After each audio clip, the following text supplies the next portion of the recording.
Good morning. My name is Ellen Smith. I'm an ICU nurse in the medical ICU at UMass Memorial Medical Center's University campus.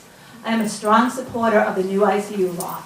Unfortunately, my employer has refused to follow the law and nearly every day fails to provide the nursing and support staff needed to meet the one-to-one standard of care that is called for under the new law. Every day we are doubling patients that should not be doubled, placing them in danger because our management has made no effort to staff our unit to meet the new law. Last week, we were told we will now be expected to mobilize and ambulate every patient under our care during our shift, regardless if they are on a vent. In making this requirement, there has been no effort to increase the amount of occupational therapists, physical therapists, or respiratory staff to support us. Never mind the fact that there is no way to fulfill this requirement if and when you have a two-patient assignment.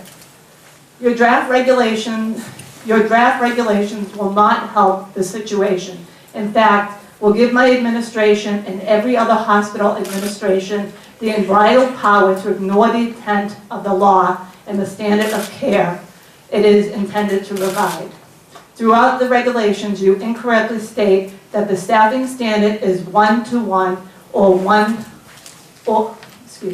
the standard is one-to-one or one-on-one or one-to-two, when this is not the case. I can tell you now, just as they have willfully violated the law without this language in place, if the final regulation includes this incorrect standard, our management will use it to further undermine our standard of care.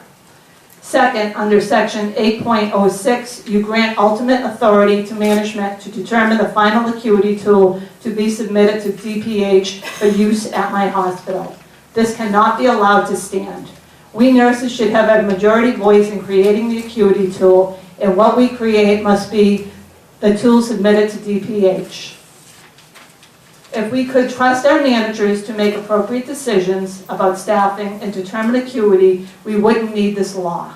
Now that we have a law that puts the needs of our patients as a priority, please do not create regulations that give management the right to undermine it. Thank you. Thank you very much.